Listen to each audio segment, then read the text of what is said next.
Hi guys, today I'm going to do a product comparison, and the two products that I'm going to compare today are the Beauty Blender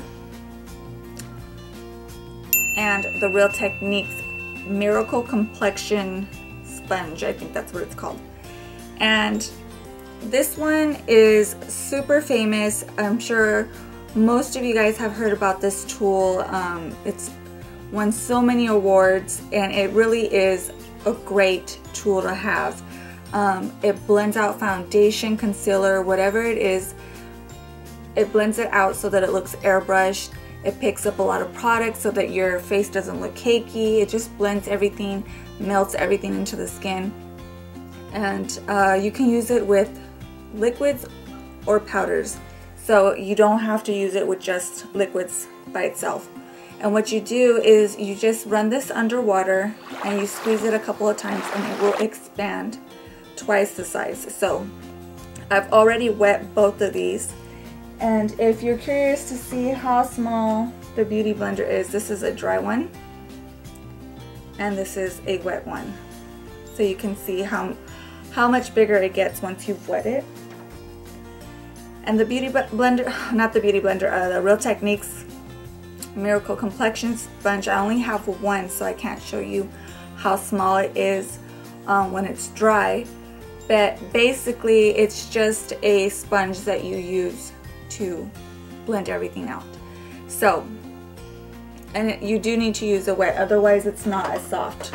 Like you can see here, it's not as fluffy. So I've wet both of them. This one retails for $20 for just a single sponge, and this one is $5.99, $6. So it is a huge price difference between the two.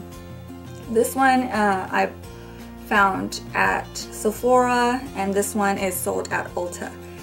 And I have to say that the Beauty Blender is a smidge, like very, very slightly softer, not as dense as the Real Techniques, but the Real Techniques still works just as good as the Beauty Blender.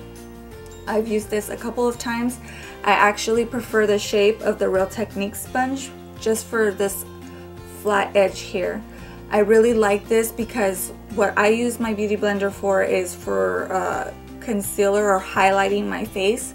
So I mainly use it underneath the eyes, which this here is perfect for. The bridge of my nose, my chin. It also has the pointed edge for around the nose, getting really close into the eye. And then it has this really long, flat edge for the face if you want to put on foundation with this. So I do have to say that I like this shape a lot better. I like the price a lot better. They're both very, very soft and bouncy, as you can see. And I have tried some imitation sponges in the past and they just don't even compare to the Beauty Blender. But this one, I would have to say, if you are in the market for a Beauty Blender type sponge but don't want to spend the $20, this is your best dupe that you're going to find because it is very, very soft. Usually some of the imitation sponges, I guess you would call them, I've tried have not been as soft as the Beauty Blender. And that's why I have always chose the Beauty Blender over any other sponge, is because it's so soft, so bouncy, and it feels so nice on the skin. So I would have to say that I would totally recommend this Real Techniques sponge, and I'm just gonna buy a whole bunch more of these because for $6 you can't go wrong with that compared to $20. So definitely give this a try. You won't regret it. You're gonna love it, and you're definitely gonna love saving all that money. So I hope that this helped you guys. If you were interested in using this sponge, you probably will see this in a lot of my future tutorials.